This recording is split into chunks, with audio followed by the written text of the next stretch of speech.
Hi, everyone. We're welcoming Dr. Angelico Razon today for our virtual shadowing. Um, he's from Philly, and I'll leave it to him to have his intro. So I'm just going to start off with, while I'm trying to be the stereotypical attending, trying to start a presentation and share the screen at the same time. So I'm really hoping this will be an interactive session. I used to do a lot of youth work, and so while I know some PhilAms might feel uncomfortable speaking up, I have found that PhilAms find social awkwardness even more worse. So I will wait through the silence and wait for someone to speak up. So don't you worry. But in all seriousness, I'm thrilled to be here. Thank you so much for inviting me. And I really hope this can be a discussion about actually, I want this to be a discussion more about kind of a little bit of my perspective a little bit. I'm sure you guys have maybe seen like medical students or physicians like kind of talk about their practice and stuff like that in medicine. But since this is supposed to be shadowing, I figured I let the organizers know, I'm not exactly a practicing physician. I'm a practicing public health physician, so my practice is quite a bit different nowadays. And so I really hope that I can kind of engage you all in kind of the type of work that I actually do on a daily basis. So I did this talk previously actually for a public health class, but I switched it up to be a little bit more medically oriented. So my hope with this presentation actually is to give you guys a little bit of a flavor of like how medical school instruction actually works. It is inherently interactive. You will get things wrong. You will get judged one day. I will not judge you today because like I can't fail you. So after today, if you never see my face, you can breathe a sigh of relief. So this is a time to actually take the risk and things like that. And if you find yourself like trying to speak and your heart rate is going up and you're a little breathless, that's good. That means you care. So because if you didn't care, you would just like give bullshit answers. Oh, sorry, it's being recorded. You just give like really bad answers. But I have a feeling if you are here, you do care something a little bit. So it's actually good, like, to have a little bit of that nervous energy. I want you to like channel it actually and whatnot. So I am actually going to not give myself an introduction. My intro is actually integrated into the presentation because what I am hoping to share with you all is like my work and like a little bit of like who I am like kind of along the way. So while I distracted you with all that introduction, I think I set things up in the meantime. Great, can I have verbal confirmation you guys see my presentation? Yep. Good. Cool, awesome.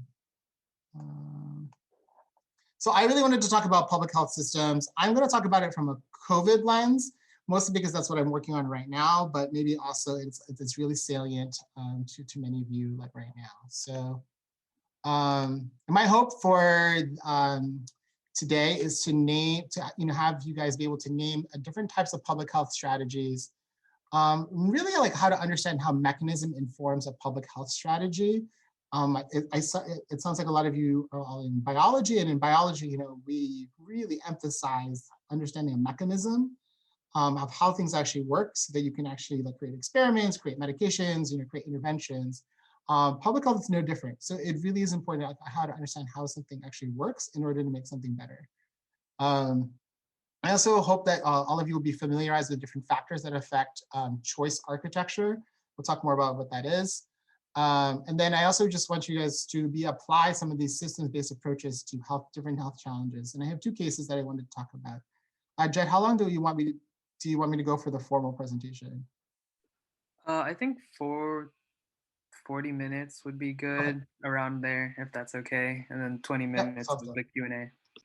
Sounds good. And then my bias, I'm just going to insert it here.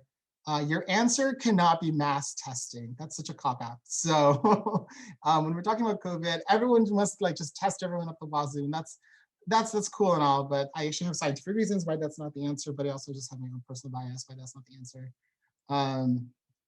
But we can talk more about that. So your answer cannot be just test everyone. Like, no.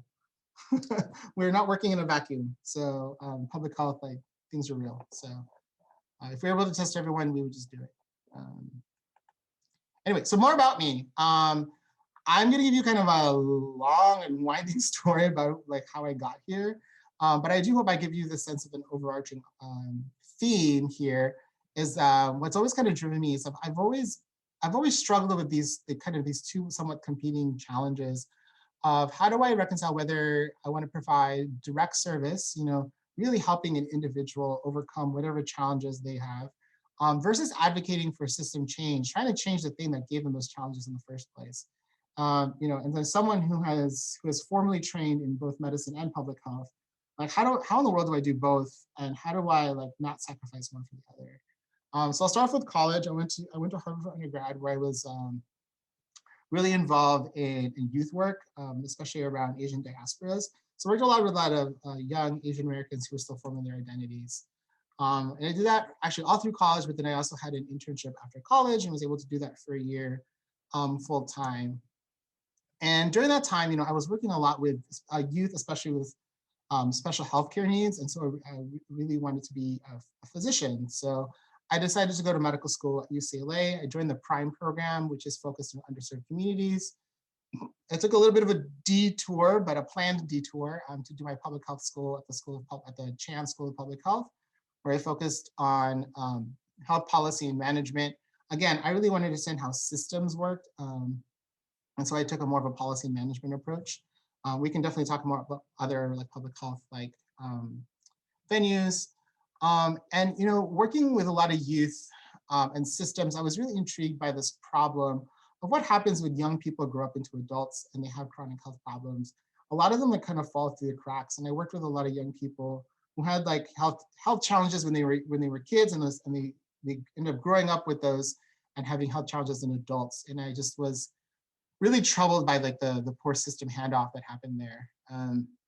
So I went into med peds. So that means I'm an internist and a pediatrician. I'm double boarded. And like, I'm really passionate about understanding how to take care of people over the life course. In our field, we call it diaper to diaper. And so I think I have that unique perspective of understanding like different parts of life, and also how different healthcare systems actually interact with each other.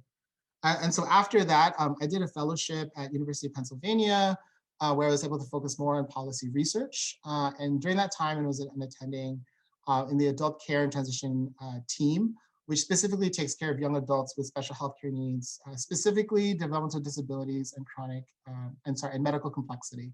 So kids with multiple diagnoses, often multiple organs involved, or are intellectually disabled and unable to care for themselves, so require the care of a loved one or caregiver.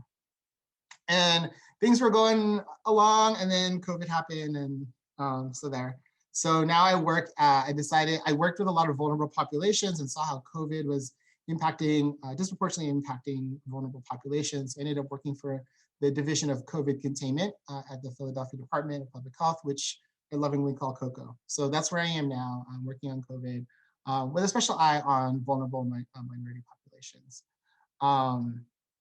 So yeah, that's me. I don't know if any of this, this is a time for you guys to interact with me.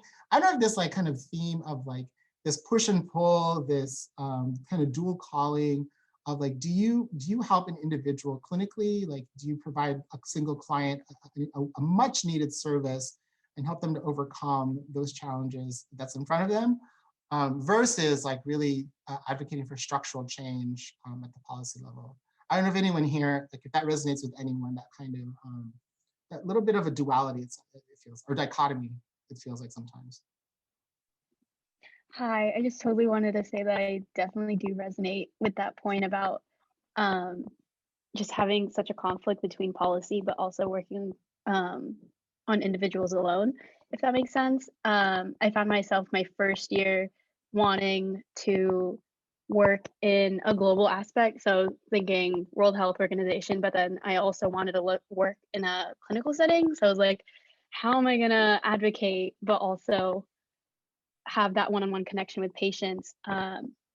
Yeah, so I definitely resonate with that point, and I appreciate that looking at your path totally shows that it's possible to do both and just travel between both worlds, if that makes sense. Thanks for sharing, Chloe. What questions do people have? Dr. Iko, I wanted to ask how, um, since you're trying to find, as you were trying to find a balance between providing direct service and advocating for change, like what challenges did you face in balancing the two? Um, I know now that it's something that you do, um, I guess, normally or casually, but like as you were going through your education, what was something you wish you knew that would help you balance? Yeah, thanks. I like how you think I'm doing it casually. That's awesome. It's definitely a struggle because there's often this divide, and they often they can come into odds with each other sometimes, right? Because sometimes you know the system really well, and you're a little tempted sometimes to have. You might want to cheat the system once in a while, if that means getting your patient to jump the line, right? There's like certain that temptation when you get to know the system too well, right? So there's often they can often come into conflict with each other. There's sometimes like an ethical or moral ethical kind of challenges that kind of comes with that. And so you kind of have to ask yourself, like, what role am I playing right now, right? I think from an education point of view, kind of where you guys are, I think the academia or the educational system the way it's laid out before you is it can feel quite siloed, right? You guys are taught certain disciplines and it feels like the disciplines are distinct from each other. There is a pedagogical value to that, right? It is important to understand the intellectual history of your discipline, but it can feel like that's all you're supposed to know or all you're supposed to learn, or there's only one way to do it. And it can be hard to form those bridges sometimes. And so some of these like interdisciplinary kind of things you really have to seek out. And if they don't exist, you're gonna have to feel comfortable making them for yourself, which then makes Filipino parents like really uncomfortable when you're not following a path that is like not already been predestined by your cousins who came here 10 years before you did. So it can be like really challenging also to explain that to people sometimes, like what you want to do. You might get referred to as a unicorn once in a while. I now wear that as a badge of honor. It's totally fine. Didn't feel like that at the same time. So I think as a philam physician, I'm not going to speak on behalf of everyone, but I felt a certain like bit of dual exclusion. You know, as a Filipino, not quite feeling they fit in medicine, and as a physician, not always feeling like they fit in with the rest of the philam community. Like now lay that on top of being a policy person and a clinical person on top of that, right? Being a policy person, not quite fitting in with clinical work, and a clinician not always feeling in the field with policy work. So there's all of that. So figuring all of that out and like finding a way to integrate that in your training very early, and just like understanding that that's kind of what you want, if that's what you want. So I hope this stuff will kind of make more sense as we kind of go along. So like I promised, this will be an interactive case discussion. Can someone please read what's on the slide? Read the situation. Yeah, thanks, Raf. All right. Through contact tracing data, you learned that household contacts account for more than half of transmission in the city. What questions would you ask? So we're going to go right into a case discussion. This is the shadowing part. This is kind of how things work in medical school, especially like kind of your third and fourth year medical school. This is how education kind of works. It's called Socratic method. So, you know, you have a real, and this is, in this case, it's a public health problem. Usually we get a clinical problem. This is a public health problem. So you have this problem. The first part is gathering data. So what questions would you ask? I'll play along a little bit. I'll try to answer some of your questions kind of as we go along. But as Raf said, like there's a ton of COVID. It's half of its transmission and through the household. What would you ask? I think the first question that comes to mind for me is, are there certain sectors or areas of the city where the household transmission is more prevalent? Does that make sense? Yeah, so you're asking for like a geographic distribution? Yeah, assuming this is like a larger city and there are different distributions. Yeah, so we're finding the more urban the zip code, the worse the transmission. So what do I mean by urban? The more densely populated, the more high rises, the more apartments, the more narrow streets. the more, yeah, that seems to be a problem. So I'm just gonna say more urban.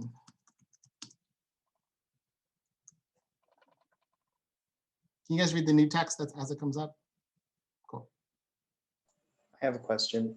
Yeah. Are there certain members of a household that are more likely to transmit the virus to the rest of the household? Like, would it be the younger people? Would it be the working members? So that's interesting. So what do you mean by more likely to transmit? Like, kind of, would they be the source of COVID in their household? Would they be the ones to introduce it? Would it be the students and the kids? Would it be the working members? That's a good question. Yeah, I always ask because like sometimes people are talking about who's the most likely to get sick. You're asking who's likely to be the most likely to be the index, right?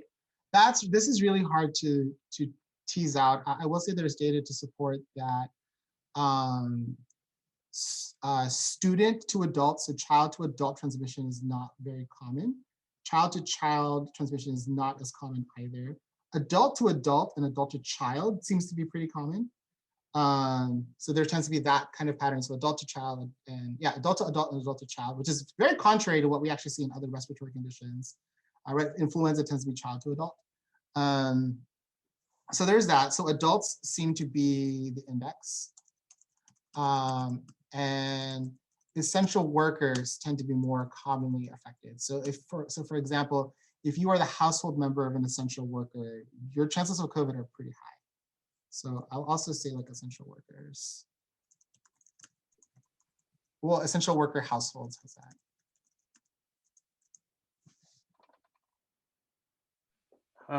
What is the average household occupant number? Yeah. So it's 4. But when you're talking about these household transmissions, it's closer to, I think, 6.5.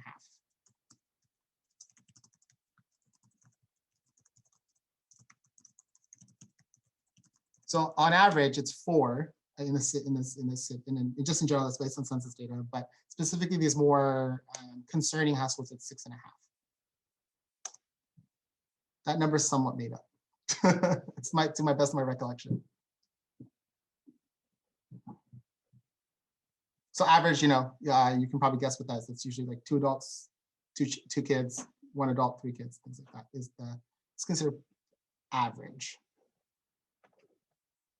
I guess we can ask a question about infrastructure, like whether or not we see more cases in apartments or households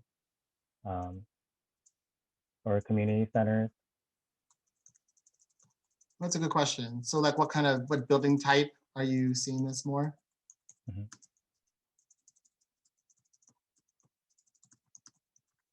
Yeah, I actually don't know the answer to that question specifically. I will say people in 1-bedroom apartments seem to be the most problematic.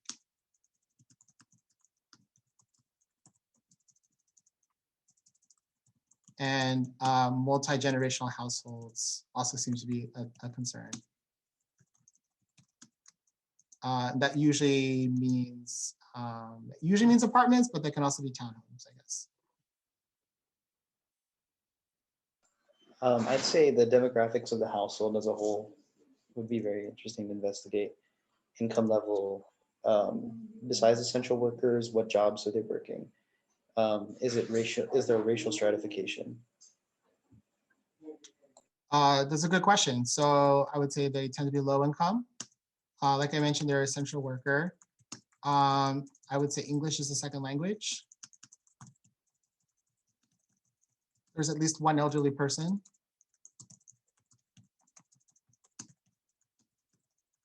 And sometimes there's a kid.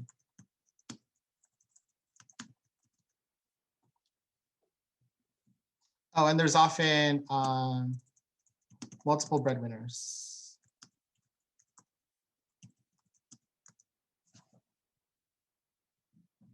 Oh, and then minority, since you asked. What other questions? Can you ask how often the individuals are outgoing and their interactions with other people? Oh, interesting. It's a good question. I actually don't know the answer to that. Why do you ask that? Was it Joseph who asked that? Yeah. Why would you ask that? To also prevent future transmissions, or also isolate potential infected individuals. Mm-hmm.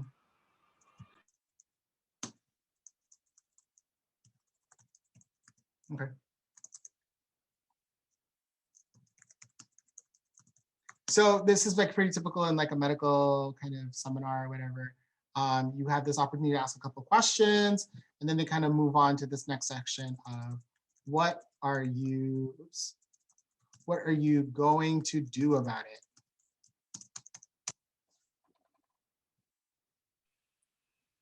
Well, depending on, I guess, my involvement with the media, we could try to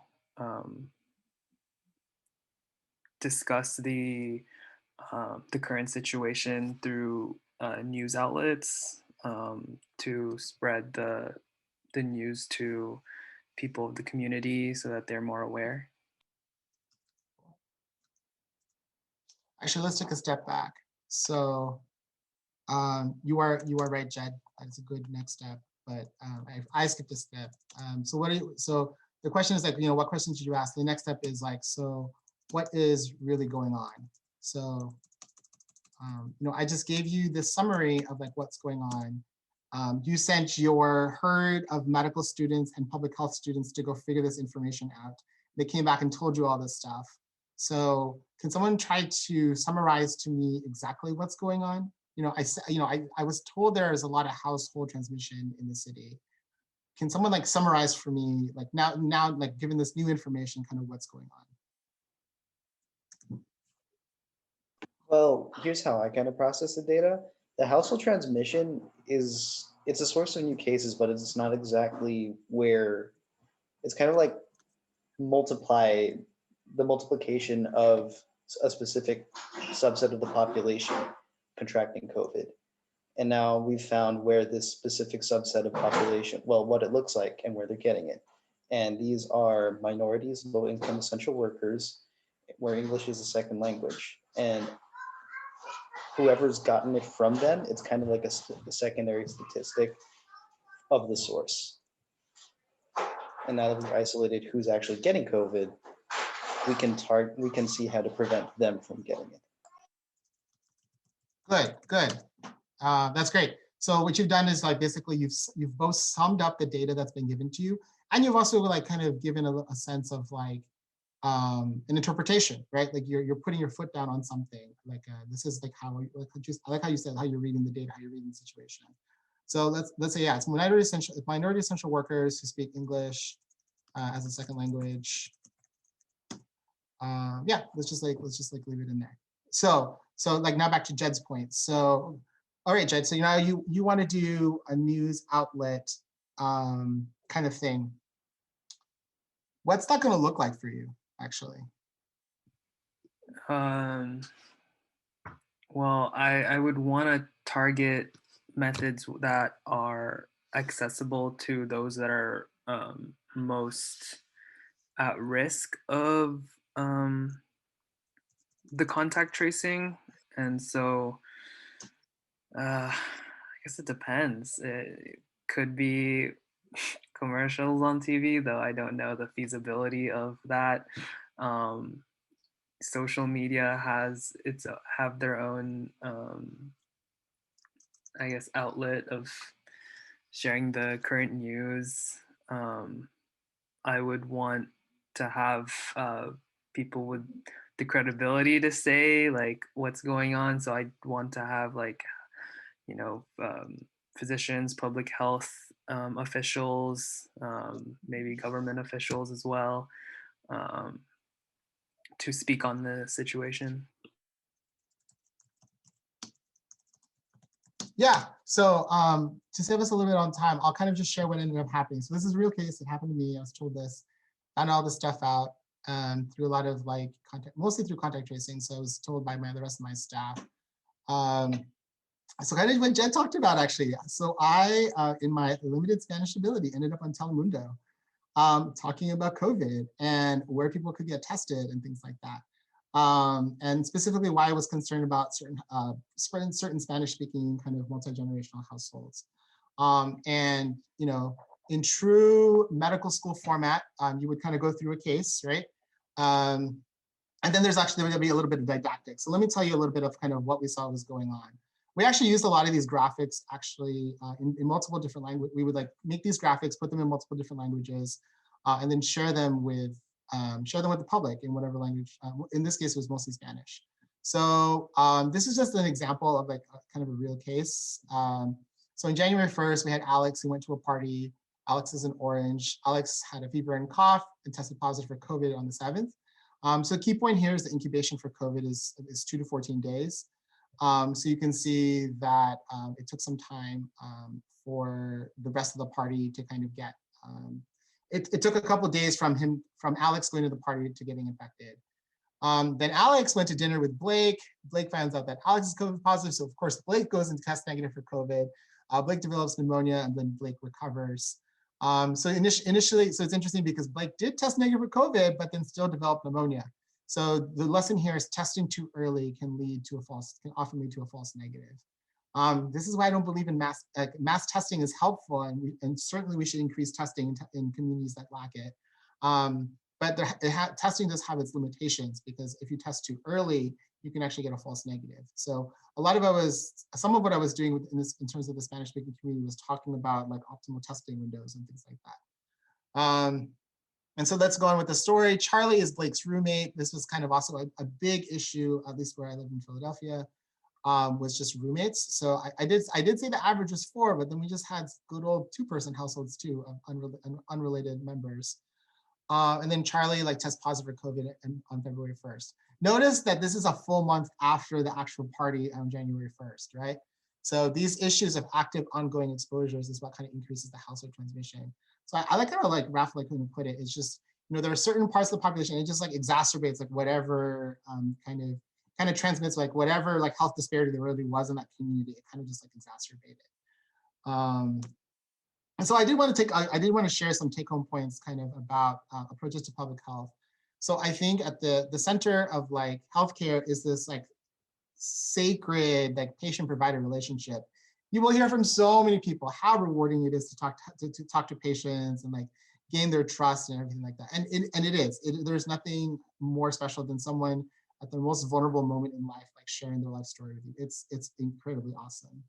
But I would like kind of challenge you guys to think a little bit broadly about that provider relationship. There's an entire healthcare system around that patient. The emergency room, the specialty referral, the clinical lab, which is very important in this case, support services and urgent care. And this is the one of many ways that a patient might actually come to you. You know, they're not necessarily going to walk into your primary care office. They might walk in through the emergency room or through a social service referral, who knows? And around that, and this is a gross simplification, there's a ton of other health systems out there.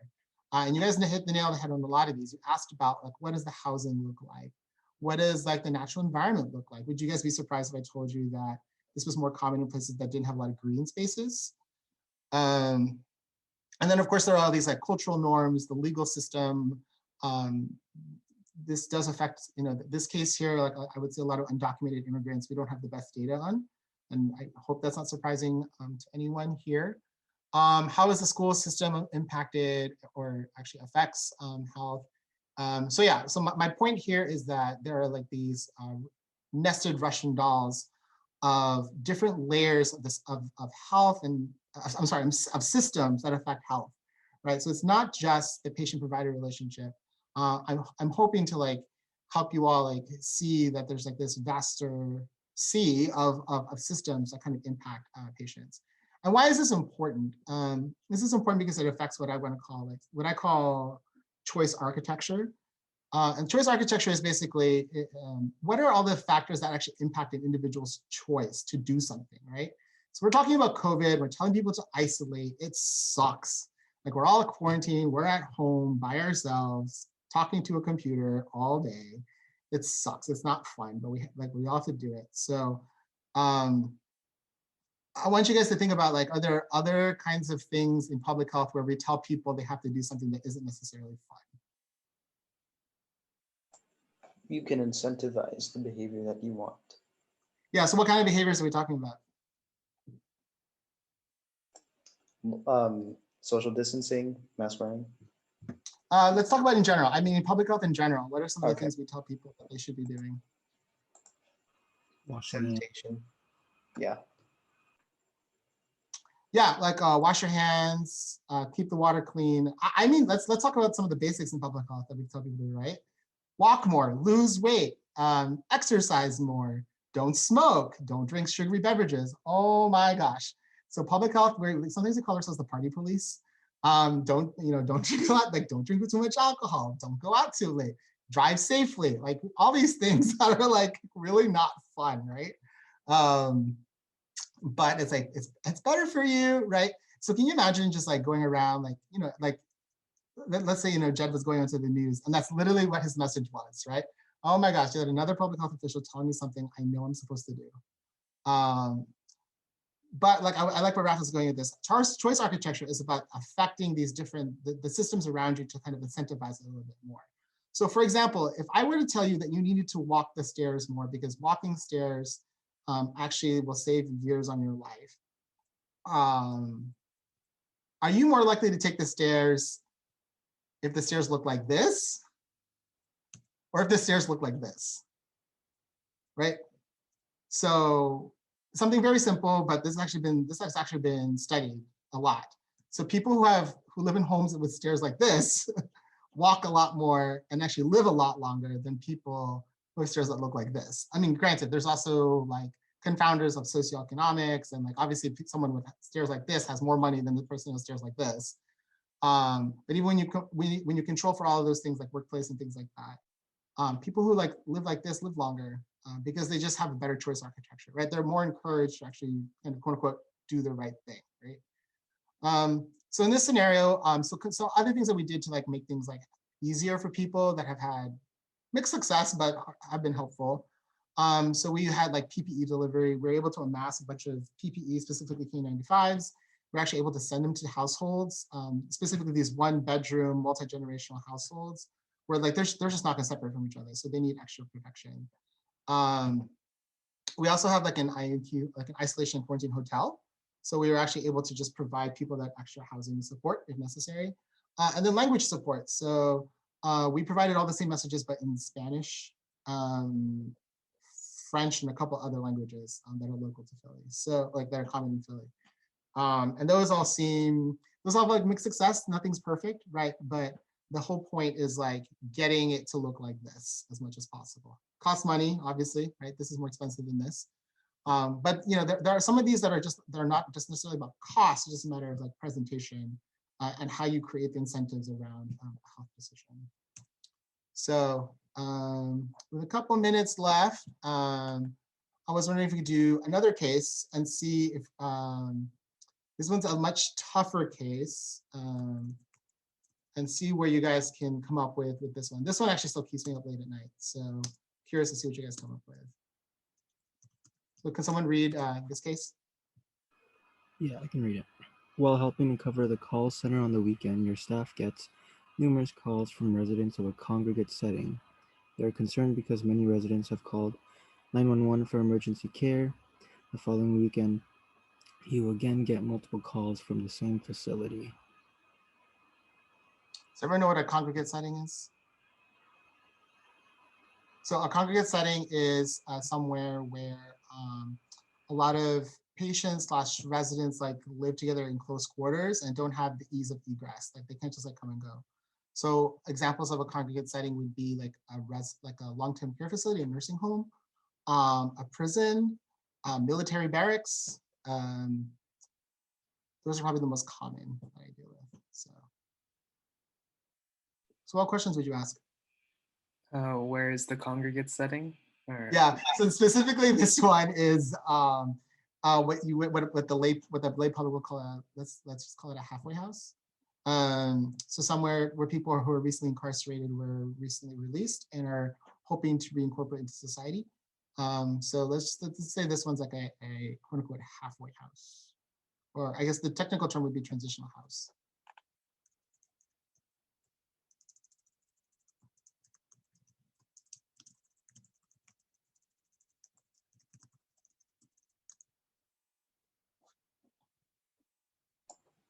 What are these people calling with? Food poisoning symptoms, respiratory symptoms? All kinds of stuff. There's one guy, let's say that the three that kind of stuck out to me. One guy was asking because his roommate had a really bad cough and he was worried his roommate was gonna pass out. One other guy wanted to get tested for COVID because he thought he was exposed. And another guy was recently discharged from the hospital and was supposed to be like prescribed a bunch of medications, but doesn't have any of the medication that he needs.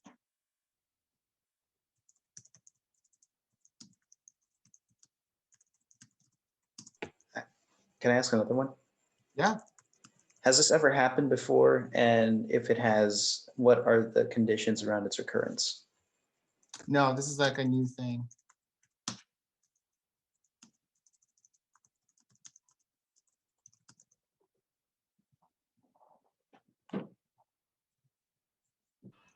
Are there areas to separate those higher at risk or with underlying conditions? No, there really isn't. The criminal justice system is pretty strapped for beds. They're trying their hardest, but they basically have, I don't know, let's make it up a number, 700 guys living together.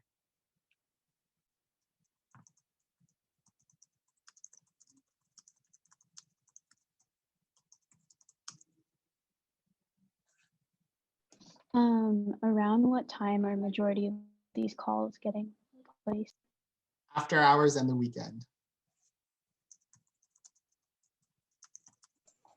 Did the conditions of the congregate housing change at any point before, like recently before these calls came in? Someone new admitted to the transition house, a visitor, different food?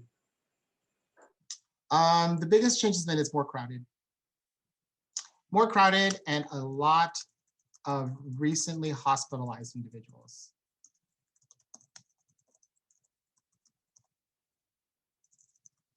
Whereas like this place is usually normal, this place normally takes in a lot of people from the prison system, like primarily like who are just released from incarceration.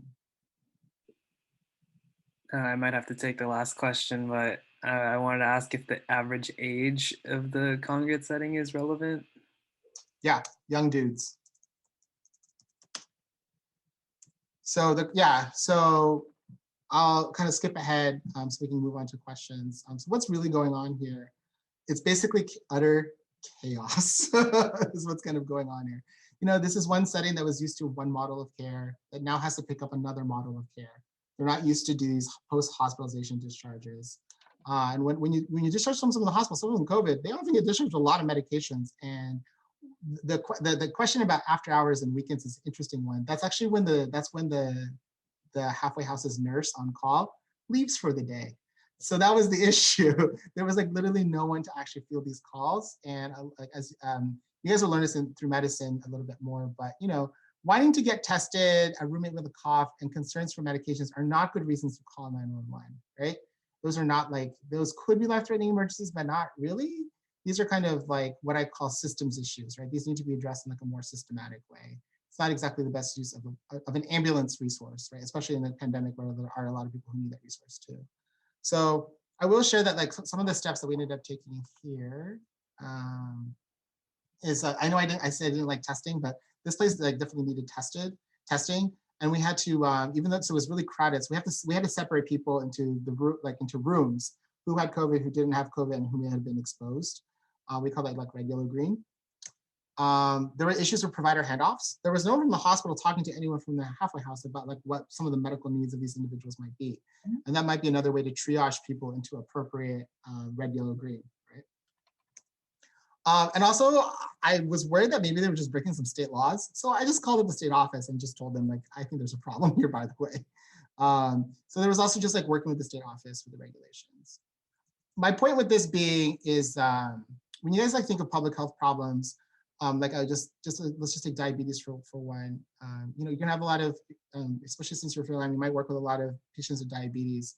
And you'll think about like, oh, they like don't like taking their medication. So we have to get them to take their medication, right?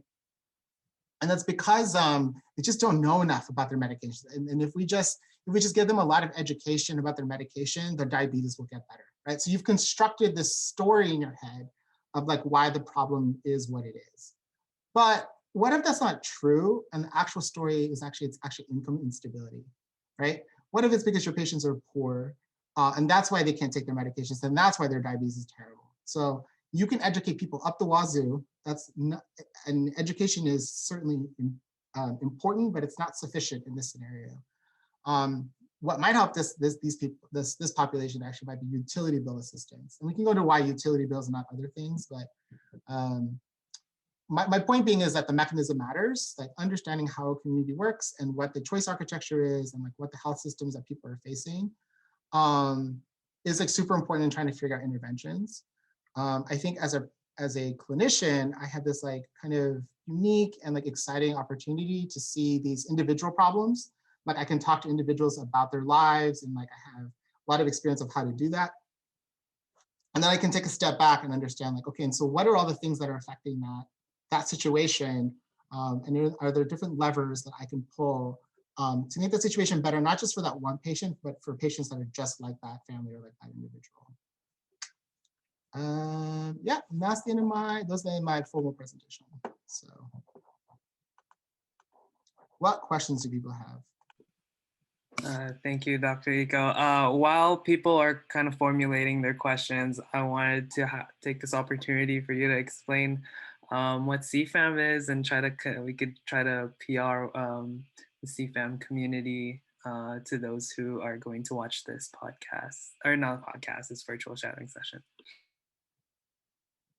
Wait, was that a question for me? Yeah. Sorry, I missed it. You said it again. I was wondering if you could explain CFAM and okay. what CFAM stands for while we're formulating questions. And sorry, I thought you were going to share what CFAM was, so I was confused. So yeah, like Jed mentioned, just I think how we met each other.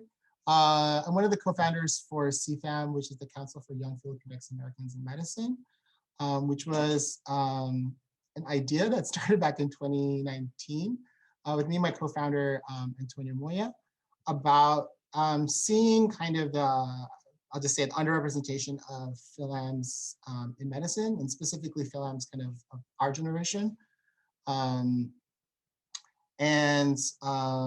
We just started talking about this. We both went to public health school together. We were both in the prime program at different universities. And one thing led to another, and we had a conference. And then it was we were actually planning before the pandemic hit, and then we then switched to a virtual conference. So it was really exciting. It was like it turned into a nationwide organization kind of overnight. I've like lost track of the statistics, but we had a great first conference in 10/10/2020, which October, because that's Filipino American Heritage Month. And we're just able to talk about things like structural racism, social justice, underrepresented minorities in medicine, and health disparities that affect Filipinx American communities. So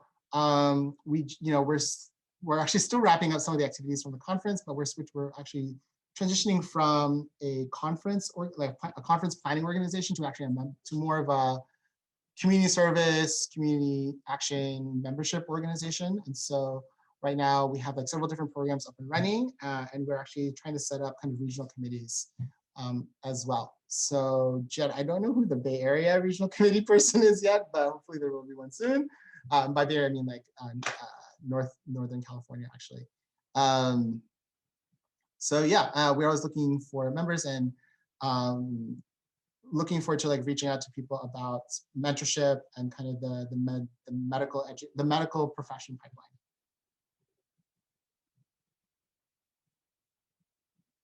And then we always like to say our 3 values are Bayanihan, Kapwa, and Pakisama. So try to live up to those. Questions? Yeah, Raf. All right. So you mentioned choice architecture, and I'm actually really interested in learning about that now. How do you encourage individuals and communities to take responsibility for their own health and for each other's health, especially considering how there's been a lot of anti-mask sentiment and people breaking lockdowns? How do you encourage them to take more accountability for both their health outcomes and other people's health outcomes? Yeah, I mean, just the way you kind of structure that question, you kind of have to check, you have to kind of ask yourself, like, what do you actually expect people to do for their own health, right? Versus like, how much is the state's responsibility, right? So there's this great graphic, and I wish I had it, but like you traditionally have these like two different opposing ways of dealing with things, right? You can have the bat of paternalistic public health, right? We can just like tax people, we can just forbid things, we can just like make things criminal, right? That's called the bat of paternalism. Like you can just hit people over the head with what they're supposed to do. And then there's also the feather of like, what's it called? The feather of statistical insignificance. You can like plead, and you can just plead with people and educate them that like what's important for them, that you love them and you care about them. It's their choice, but really at the end of the day, like you really hope they'll make the right decision for themselves. And then hopefully you find something in the middle, right? That's like, yes, like yes, we still respect patient autonomy, but to say that we don't have like a firm recommendation is also like unethical. So if you want to read more about this kind of stuff, I recommend like reading more into like behavioral economic theory. There's classical economics, but I'm talking about behavioral economics and this idea of nudges. So how you make things easier for people to make the right decision, right? They still have a decision, but hopefully they'll make one that's actually good for them and hopefully good for the community. So a lot of masking actually has to do with norm setting. That was like a huge part in the very beginning. Just showing people that it is normal to wear a mask, and that by you not wearing a mask, you're actually in the minority. That was like a huge thing at the very beginning. There's this whole like, flock mentality a little bit, right? And no one really wants to be. It's harder to be in the out group, especially for like a choice that seems as simple as wearing a mask. So that was a huge thing. So like so some of the things that we did, especially in minority communities, is like, so in the mural, like Philadelphia has a lot of beautiful murals, especially in kind of diverse communities. And so we'd actually put up temporary masks around different like different figures and things like that, kind of in those communities. And we would really try to just normalize like mask wearing. And I think it worked. We also just like mandated it up the wazoo as well, right? We were a little paternalistic about it too. So we just like mandated it. If you were in a place of business, so you had to wear it. And eventually people got just like used to it. Granted, Philadelphia is like a special kind of example. I don't think our anti-mask rate was as high as in some other communities. But I often wonder, right? Like how much of this was norm setting, right? How much of it when you have the chief, the chief executive of our country saying one thing about masking, right? And then like we have a different chief executive of the country saying it a different way. There's like a lot of norm setting that can happen. So that's another public health strategy, just like norm setting, right? So I have a quick question about your specialty. Yeah. So I was wondering if there were any like differences or benefits of doing med peds as opposed to doing like family medicine, or if there's like differences in like careers. Yeah, classic question. So both have their strengths. Family medicine is historically a very community-based and outpatient practice that focuses on, I would say that focuses on like community healthcare systems a lot more. My experience too is that they tend to be much more focused on procedures. Right, so when you're family medicine, you actually do rotate in surgery. You do a lot of these outpatient procedures for your patients. You also have the option to practice obstetrics after you finish residency. And there are also a couple other specialties that are kind of open to you in family medicine. So if you like kind of want that more generalist practice, I think it's great. Med peds is truly 50-50 pediatrics, 50-50, so 50% pediatrics, 50% internal medicine. So if you want more of a pediatrics focus, than what family medicine has to offer, then I think it's great. It is more inpatient heavy, so we tend to focus ourselves on kind of these like very like complicated and sick patients, which is what I specifically wanted to focus on. So I ended up choosing med-peds for that reason. We do tend to be more inpatient, so getting some primary care time can be a little challenging if you don't plan ahead. Also, all the specialties that are open to pediatrics and internal medicine are also open to you. So if you want to be like, for example, a pediatric and adult cardiologist, you could, and a lot of people do that actually. So if you wanted to be a subspecialist who saw people over the life spectrum, that's also open to you. That would be more challenging, if not possible, in family medicine. So it's also more specialty. It's actually a specialty focused practice as well. So there are other nuanced differences. They also different cultures from each other. So if you ever get a chance to, so my cousin, Dr. Isa Palma, she's a family medicine doc actually, who also practices public health. So it might be good to have like a conversation with the two of us, like what our different perspectives are. And you can do that because she's presenting at the Philem Health Forum this weekend. And she's sharing her work on COVID and the Philem Health community. So, and she definitely has more of a family medicine kind of perspective on things. Right, Joseph has a question. So, what are long-term methods of tackling health disparities in oppressed communities as an undergrad? As an undergrad? You said long-term strategies? Yeah, that's I think it's tough because I think a lot of this work is done through coalition building. This is again my bias. It's done through coalition building, and so that takes building community relationships. And so it depends on which community you're working with. I will say that some of the communities that I have wanted to work with in the past can sometimes be suspicious of medical personnel.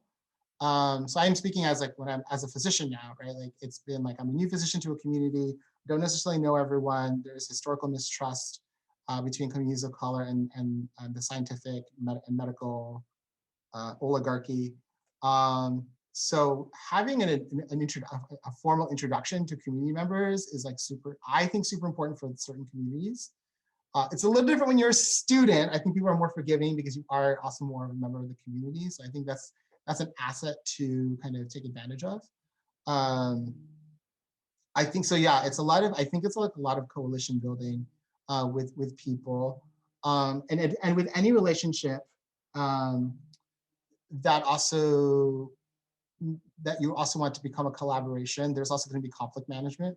You're going to disagree with people. That's the nature of relationships. So I think also learning how to deal with conflict and disagreement in a constructive way is also really important. Is an important skill. That takes time, right? That coalition building takes time. So I think that might be not a barrier but a challenge, especially when you're a busy full-time student, right? But I think it's totally worth it. And it for me has led to like all my career opportunities. So does that kind of answer your question? Yeah, it did. Thank you.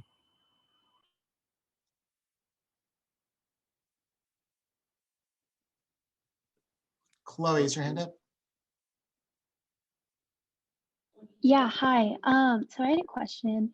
How was your experience in the Prime program, and how did that greatly impact your journey as a whole? It was great. I really enjoyed being part of a cohort. So a group of like-minded individuals who are going through the same thing. My cohort and most cohorts are quite diverse. And so, which is great because it brings a lot of perspectives, but there's like certain shared set of values that among Prime students, which made going through med school like much more fun. I don't think you're gonna meet a lot of people who are gonna say they had fun in med school. I had fun in med school, a lot of fun in medical school. So, and I like definitely like chalk that up to the Prime program, to being part of Prime. I also think it kind of gave me a little more structure as well, especially since I knew I wanted to be involved in vulnerable communities. So, for example, those are some of the people who actually gave me those formal introductions to the communities that I want to work with. There was like that formal, I don't want to call it gatekeeping because it's also like insidery, but you know, that the community building was like much more intentional and thoughtful, basically, which made a huge difference. And then it also helps that, like, you know, it helps fund your, through most Prime programs. I can't remember if this is true of all of them now. I'm a little like dated at this point, but I think for most of them, you do a 5th year and then you get like a master's degree in something that is like complementary to your community work. And so mine was my public health degree. So it was nice that, you know, that was funded. So.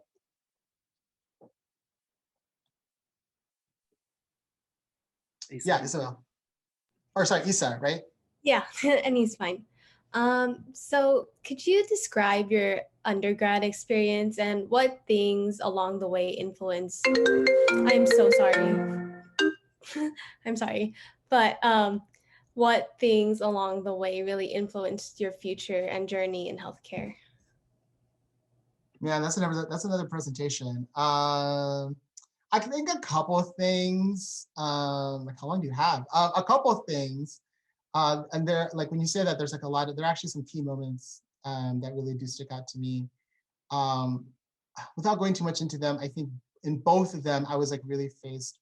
How do I explain this? I'm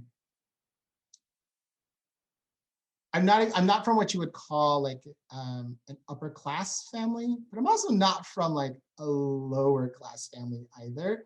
But I also wouldn't consider myself like, you know, your classic middle class Americana. Immigrant family, basically, kind of doesn't know what's head or tails half the time. And so, you know, and getting to know the system and getting assimilated.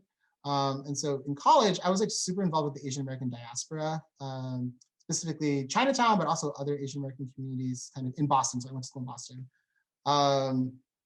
And so kind of getting like working with those communities. And for me, it was a lot, like, again, like without having to go into like my specific stories, I can if you want. What I had to deal with that was the most transformative was, to be honest, like dealing with my privilege. Like being like, as a college student, like working with underserved communities, like I was inherently more privileged than the people like I was hoping to serve. And like that being like, I had to deal with that because it was kind of not getting in my way, but it was definitely creating like a social rift. And like to this point of coalition building and conflict management, this is one of the sources actually. It's this idea of like, I'm just like some dumb college student, not that you guys are dumb, not at all. You guys are here like trying to get more information, but it's just like going in the community without any like, you know, without too much intentionality, making a lot of mistakes and potentially harming the community that I said I loved, right? So I had to kind of deal with that as like a privileged, especially as a privileged Harvard student, like what does that mean? And kind of deal with it, you know? For me, that's been pretty transformative because as a physician, I am super privileged. I am now definitely upper class. I am part of the 1%, right? I have to feel comfortable saying that and knowing that. Not proud of it necessarily, but I have to know what the implications of that are. And for me, someone who wants to live a life of service, like that's been super important. How to like speak with authority, but still like be culturally humble is something I like continue to want to get better at, I guess. Does that answer your question? That might be really abstract. If you want me to tell the stories, I can totally tell stories. But I think Jed's gonna kill me if I do, so. Yeah, so as we wrap up, we're gonna finish up with one last fact tradition question, which is what piece of advice would you give to our community, our undergrads? Yeah, well, what's a piece of advice you would have?